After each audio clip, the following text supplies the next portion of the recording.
Hello student, अस्सलाम वालेकुम। How are you doing today? I hope that you are doing well.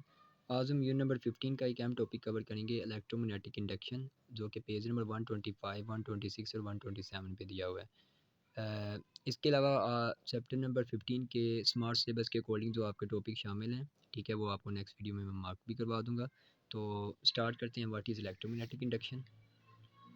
Ji, electromagnetic induction में जितनी भी explanation book पे दी हुई है उसको मैंने की पॉइंट्स की फॉर्म में यहाँ पे लिखा है। दरअसल ये जो कंसेप्ट था इलेक्ट्रोमैग्नेटिक इंडक्शन का, मुख्तलिफ साइंटिस्ट ने इसके ऊपर काम किया था, ठीक है, मुख्तलिफ एक्सपेरिमेंट किए थे। तो सबसे पहले जैसे कि आप फर्स्ट पॉइंट में देख भी सकते हैं, जिन साइंटिस्ट ने ये काम किया था, तो हैंस क्रिस्टियन ओर्स्टीड और एम्पेयर जो थे, इन्होंने ये डिस्कवर किया था कि इलेक्ट्रिक करंट जो है, जब किसी कंडक्टर में से मतलब के पास करता है, ठीक है, गुजरता है, तो वो मैग्नेटिक फील्ड अपने गिर्द बनाना शुरू कर देता है। ये बात हम पहले भी पढ़ चुके हैं कि जब भी किसी कंडक्टर में से इलेक्ट्रिक करंट गुजरेगा, ठीक है, जब भी किसी कंडक्टर में से इलेक्ट्रिक करंट गुजरेगा तो उसके गिर्द मैग्नेटिक फील्ड बनना शुरू हो जाती हैं।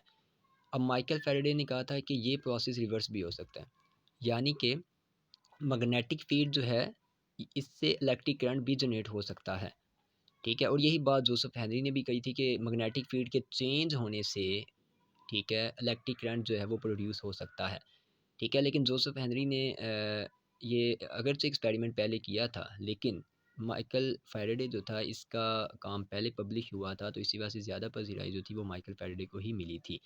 तो दोनों का वैसे जो पॉइंट था वो सेम ही था, यानी कि मैग्नेटिक फील्ड से इलेक्ट्रिक करंट जो है वो प्रोड्यूस हो सकता है, या ईएमएफ जो है वो इंड्यूस हो सकता है, ठीक है। अब ये चीज़ समझने के लिए एक एक्सपेरिमेंट जो है सिंपल सा, पहले हम वो देखते हैं और उसके बाद इलेक्ट्रोमैग्नेटिक इंडक्शन की डेफिनेशन, ठीक है, वो क्या होती है वो भी आपको मैं साथ इसमें बता देता हूँ, क्योंकि वो लास्ट में जब हम करेंगे डेफिनेशन तो वो आपको ज़्यादा समझ आएगी, क्योंकि एक्सपेरिमेंट जो है इसकी बेस पे ही वो डेफिनेशन है।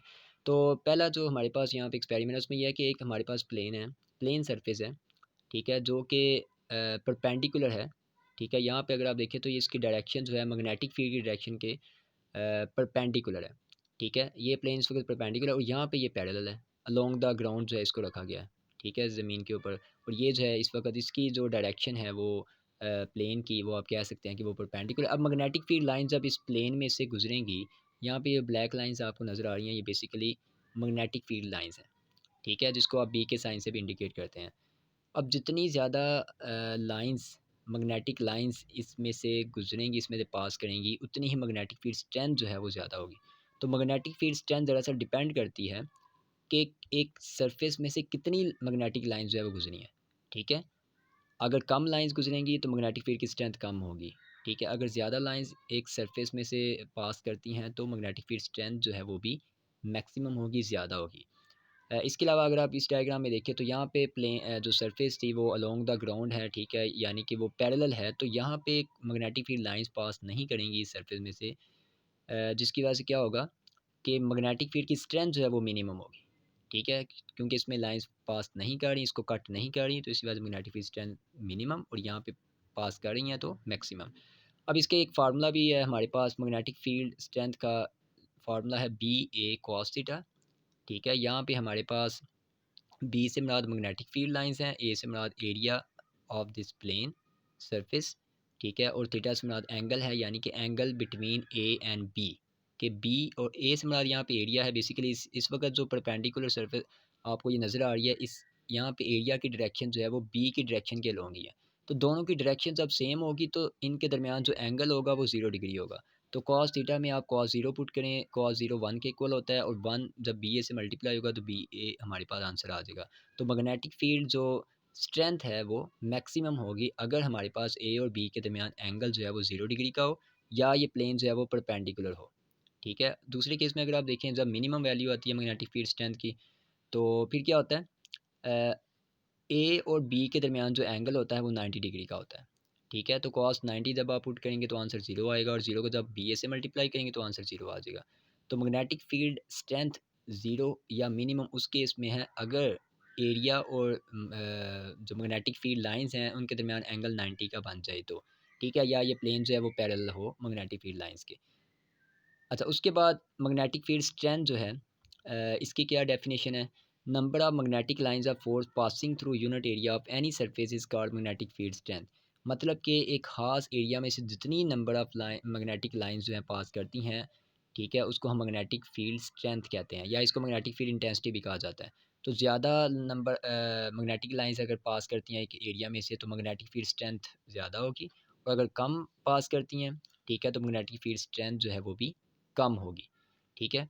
इसके बाद आपकी बुक के ऊपर कुछ और एक्सपेरिमेंट भी दिए हुए हैं, जैसे कि अगर आप देखें, माइकल फ़ैराडे ने एक एक्सपेरिमेंट ये भी किया था कि एक कॉइल में, हमारे पास यहाँ पे ये कॉइल है, ठीक है, और एक मैग्नेट को, जिसकी कि मैग्नेटिक फील्ड जो है यहाँ पे लाइंस के फॉर्म में आपको नज़र आ रही है, नॉर्थ एंड से मैग्नेटिक फील्ड लाइंस जो हैं वो बनना शुरू होती हैं, मैग्नेटिक लाइंस, और साउथ की तरफ ये जाती हैं, ठीक है। अब यहाँ पे हमारे पास क्या है कि अगर आप एक मैग्नेट को इस कॉइल के पास लेकर आते हैं, जैसे कि आप ये बी डायग्राम में देख सकते हैं, इस वक्त मैग्नेट कॉइल के काफ़ी ज़्यादा पास है, तो इसमें जो नंबर ऑफ़ लाइंस गुजर रही हैं इस कॉइल में से वो काफ़ी ज़्यादा है।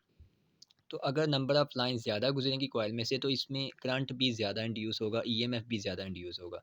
लेकिन अगर आप इस मैग्नेट को कॉइल से दूर लेके जाएँगे, तो अब क्या होगा कि नंबर ऑफ़ जो हमारे पास मैग्नेटिक लाइन्स हैं, ठीक है, मैग्नेटिक लाइन्स ऑफ़ फ़ोर्स हैं, वो इस कॉइल में से अब कम पास करेंगी, क्योंकि कुछ जो है वो इस कॉइल के साइड से भी गुज़र जाएँगी, ठीक है। तो इस केस में जब मैग्नेट दूर होगा कॉइल से, तो इसमें करंट भी कम इंड्यूस होगा, ठीक है। और इस यहाँ पे ज़्यादा लाइन्स हैं, इसमें से पास करानी, तो यहाँ पे करंट ज़्यादा इंड्यूस होगा, ईएमएफ ज़्यादा इंड्यूस होगा, ठीक है। हाँ, ये इसमें आप याद रखिएगा कि अगर ये मैग्नेट जो है वो स्टेशनरी है, मतलब कि मूव नहीं कर रहा, ठीक है, आप इसको मूव नहीं करवाते, आप इसको यानी कि फॉरवर्ड या बैकवर्ड मूव नहीं करवा रहे, ठीक है, आगे या पीछे नहीं लेके जा रहे, तो फिर इस कॉइल में करंट जो है वो इंड्यूस सॉरी फॉर डैट, तो इसमें कॉइल में करंट जो है वो इंड्यूस नहीं होगा, ठीक है। तो रिलेटिव मोशन से ही करंट जो है वो इस कॉइल में इंड्यूस होता है, या तो आप इस कॉइल को मैग्नेट के पास लेके जाएं, या इस मैग्नेट को कॉइल के पास लेके आएँ, तो रिलेटिव मोशन होगी तो ही इस कॉइल में करंट इंड्यूस होगा, ठीक है। उसके बाद एक्टिविटी 15.2 है, इसमें जो एक्सपेरिमेंट दिया हुआ है, आपको बुक से ये डायग्राम से समझा देता हूँ। गैल्वेनोमीटर के साथ जो है एक कॉइल को एक वायर को, ठीक है, कनेक्ट किया गया है पॉजिटिव टर्मिनल से और नेगेटिव टर्मिनल से, ठीक है। और उस वायर को एक यू शेप मैग्नेट में आप इस तरीके से मूव करवाते हो कि अगर आप इसको मैग्नेटिक फील्ड जो इस यू शेप मैग्नेट के अंदर बनी हुई है, ठीक है, आप इस वायर को अगर डाउनवर्ड डायरेक्शन में उसमें मूव करवाते हो, तो डिफ्लेक्शन होना शुरू हो जाती है गैल्वेनोमीटर पे, क्योंकि हमें पता है गैल्वेनोमीटर का काम ही क्या होता है, करंट को डिटेक्ट करना। तो अगर ये पहले रीडिंग ज़ीरो इसके ऊपर आ रही थी, तो जब आप इसको मैग्नेटिक फील्ड में मूव करवाएँगे, तो इसके डिफ्लेक्शन होना शुरू हो जाएँगे, जिससे ये पता चल जाएगा कि इसके अंदर इस वायर में करंट जो है वो इंड्यूस हो चुका है। इसी तरह अगर आप इसको अपवर्ड लेके जाएँगे, तो डिफ्लेक्शन लेफ्ट साइड पे होना शुरू हो जाएँगी, ठीक है। अगर आप इसको डाउनवर्ड डायरेक्शन में लेके जाएँगे, तो डिफ्लेक्शन जो है वो राइट साइड पे होना शुरू हो जाएँगी, ठीक है। लेकिन अगर आप इसको मैग्नेट के अंदर मूव नहीं करवाते, बल्कि वायर को बस जाके वहाँ पे एक जगह पे एक पोजीशन में सेट कर देते हैं, तो फिर करंट जो है वो इसमें इंड्यूस नहीं होगा वायर में, और कोई भी डिफ्लेक्शन भी शो नहीं होगी, ठीक है। या अगर आप इसको मैग्नेटिक फील्ड के अलोंग मूव करवाते हो, यानी कि नॉर्थ से साउथ की तरफ अगर ये मैग्नेटिक फील्ड लाइन्स आ रही हैं, तो आप वायर को जो है वो भी मतलब कि नॉर्थ से साउथ की तरफ इस तरह मूव करवाते हो, तो फिर भी इस वायर में करंट इंड्यूस या ईएमएफ इंड्यूस नहीं होगा, ठीक है। तो ये माइकल फैराडे के एक्सपेरिमेंट थे, ठीक है, कि हमेशा जो है करंट इंड्यूस तब होगा सर्किट में, या करंट जनरेट तब होगा अगर आप उसको मैग्नेटिक फील्ड के अंदर मूव करवाते हो, ठीक है, वायर को, ठीक है, अदरवाइज़ नहीं। अच्छा, उसके बाद नेक्स्ट हमारे पास इलेक्ट्रोमैग्नेटिक इंडक्शन की अब डेफिनेशन जो है वो देखते हैं। The process of generating an induce current in a circuit by changing the number of magnetic lines of force passing through it is called electromagnetic induction, ठीक है। तो वही बात कि किसी भी सर्किट में करंट जो है इंड्यूस जो है हमारे पास करवाने का जो प्रोसेस है, या करंट इंड्यूस करंट जनरेट कराने का जो प्रोसेस है, ठीक है, bye changing the number of magnetic lines of force, magnetic lines of force को चेंज करने से जो कि उसमें से पास करेंगी, उसको हम इलेक्ट्रोमैग्नेटिक इंडक्शन कहते हैं, ठीक है। सिंपल वर्ड में कि किसी भी सर्किट में करंट तब जनरेट होगा अगर आप मैग्नेटिक लाइंस ऑफ फोर्स जो है वो उनकी तादाद जो है वो चेंज करोगे, तो मैग्नेटिक लाइंस ऑफ फोर्स की तादाद चेंज करने से किसी भी सर्किट के अंदर करंट इंड्यूस होता है, जैसे कि आप इस डायग्राम में भी देख सकते हैं, कि यहाँ पे आपने number of lines magnetic field lines की तादाद को कम या ज़्यादा करेंगे तो ही कॉइल में करंट जनरेट होगा। अगर आप इसकी मतलब कि तादाद को कम या ज़्यादा बल्कि एक स्टिल रखते हैं, ठीक है, आप इसको मूव ही नहीं करवाते, तो फिर कॉइल में जो है वो करंट जनरेट नहीं होगा। तो इलेक्ट्रोमैग्नेटिक इंडक्शन दरअसल एक ऐसा फिनोमेना है कि जिसमें आप किसी भी सर्किट में करंट जनरेट करवा सकते हो मैग्नेटिक लाइन्स की तादाद को चेंज करके, ठीक है, कम या ज़्यादा करके, ठीक है। अगर आप सेम रखेंगे तो फिर करंट इंड्यूस नहीं होगा, तो इसको हम इलेक्ट्रोमैग्नेटिक इंडक्शन कहते हैं। एक्टिविटी 15.3 में भी हमारे पास कुछ इससे मिलता-जुलता ही है कि इसमें क्या है कि हमारे पास एक गैल्वेनोमीटर है, ठीक है। गैल्वेनोमीटर के साथ एक सोलेनोइड को कनेक्ट किया हुआ है और सोलेनोइड का आपको पहले मैं बता चुका हूँ कि ये बेसिकली एक कॉइल होती है, ठीक है। और कॉइल इस तरीके से कि काफ़ी ज़्यादा लूप जो है वो उसके बनाए जाते हैं उस कॉइल के, ठीक है। अब होता ये है कि जब एक मैग्नेट को आप इस कॉइल के अंदर लेके जाओगे, ठीक है, या इसमें मूव करवाओगे, ठीक है, नॉर्थ एंड जो है वो कॉइल की तरफ है और साउथ जो है वो अवे है, तो होगा ये कि डिफ्लेक्शन होना शुरू हो जाएगी गैल्वेनोमीटर के ऊपर, ठीक है, जिससे ये साफ वाज़ेह होगा कि इस सोलेनोइड के अंदर, ठीक है, इस कॉइल के अंदर जो है वो ईएमएफ इंड्यूस हो चुका है। अब अगर आप इस मैग्नेट को अवे लेके जाएंगे, ठीक है, यानी कि इस सोलेनोइड से दूर लेके जाएंगे, तो डिफ्लेक्शन जो है वो भी अपोजिट डायरेक्शन में होना शुरू हो जाएंगी, लेफ़्ट साइड पे, ठीक है। तो ये सेम वही एक्सपेरिमेंट है जो हमने यहाँ पे भी देखा था। यहाँ पे भी डिफ्लेक्शन राइट एंड लेफ़्ट थी और यहाँ पे भी अगर आप देखें, डिफरेंस यहाँ पे सिर्फ यह है कि यहाँ पे आप सोलेनोइड का इस्तेमाल किया गया। हाँ, अगर आप मैग्नेट को इस कॉइल के अंदर लेके जाते हो लेकिन आप इसको मूव नहीं करवाते, ठीक है, तो फिर जो है वो यहाँ पे डिफ्लेक्शन भी नहीं होगी, ठीक है। तो मोशन का होना लाज़मी है, मतलब कि मुसलसल जो है मैग्नेटिक लाइन्स जो है वो चेंज होनी चाहिए, ठीक है। तो अगर आप मैग्नेटिक लाइन्स को मुसलसल चेंज नहीं करते तो फिर सर्किट के अंदर करंट जो है वो इंड्यूस नहीं होगा और गैल्वेनोमीटर के ऊपर डिफ्लेक्शन भी नहीं होगी, ठीक है। तो इस एक्टिविटी में भी यही बताया हुआ है। अच्छा, उसके बाद हमारे पास यहाँ पे जो है वो इसको हम इलेक्ट्रोमैग्नेटिक इंडक्शन फैराडे का लॉ भी कहते हैं, यानी कि Faraday law of electromagnetic induction, इसकी डेफिनेशन यहाँ पे दी हुई है, ठीक है। वो ये सारी जितनी भी बातें हमने ऊपर एक्टिविटी में की हैं उसको समराइज़ करके यहाँ पे उसने एक लॉ बनाया था, ठीक है। The value of induced EMF in a circuit is directly proportional to the rate of change of number of magnetic lines of force through it.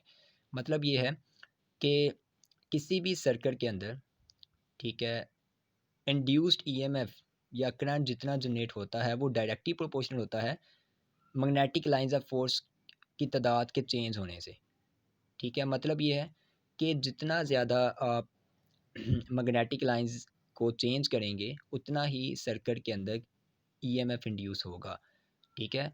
तो अगर आप ज़्यादा स्पीड से इस मैग्नेट को आगे पीछे मूव करवाएंगे तो करंट भी ज़्यादा इसमें जनरेट होगा, इंड्यूस करंट भी ज़्यादा जनरेट होगा या ईएमएफ भी ज़्यादा जनरेट होगा।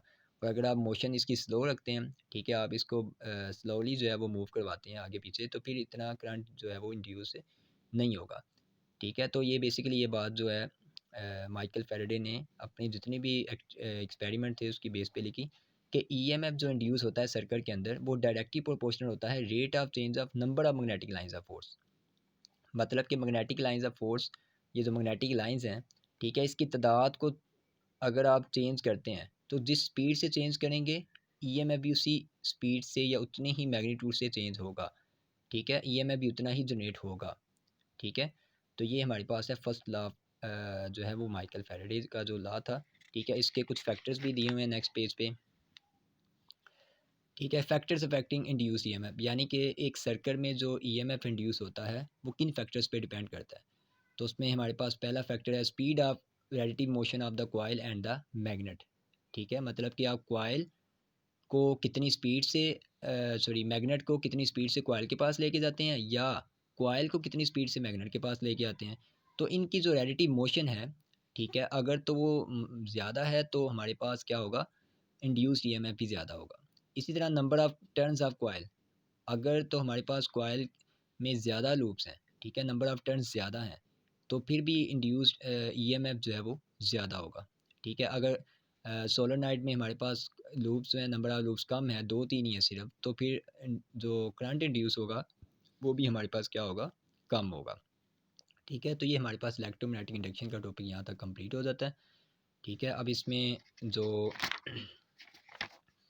अगर मैं आपको मार्क करवाऊँ तो इसमें इलेक्ट्रोमैग्नेटिक इंडक्शन में हमारे पास फर्स्ट ये जो पेज नंबर 125 पे दिया हुआ है ये आपको कंप्लीट करना है, ठीक है। उसके बाद पेज नंबर 126 पे ये जो मैंने लाइंस यहाँ पे मार्क की हुई हैं ये आप इसमें करेंगे, ठीक है। यहाँ पे भी ये मैंने फर्स्ट 3 लाइंस जो है ये मार्क की हुई हैं ये आप इसमें करें, ठीक है। उसके बाद नेक्स्ट पेज पे आप ये डेफिनेशन इलेक्ट्रोमैग्नेटिक इंडक्शन की है, ठीक है, ये आपने याद करनी है। इस एक्टिविटी में भी ये जो लाइन मैंने मार्क की हुई है ये आप कर लें, ठीक है। उसके अलावा इलेक्ट्रोमैग्नेटिक इंडक्शन का जो फैराडे का लॉ है, ठीक है, वो यहाँ पे दिया हुआ है डेफिनेशन ये आप इसमें करें, ठीक है। और पेज नंबर 128 पे हमारे पास यहाँ पे फैक्टर्स दिए हुए हैं इंड्यूस्ड ईएमएफ के, कि इंड्यूस्ड ईएमएफ जो है वो किस पे डिपेंड करती है, सर्किट में जो करंट इंड्यूस होता है, ठीक है, वो किन फैक्टर्स पे डिपेंड करता है, तो वो भी यहाँ पे आपने याद नहीं, अक्सर पेपर में शॉर्ट क्वेश्चन के तौर पर भी आता है।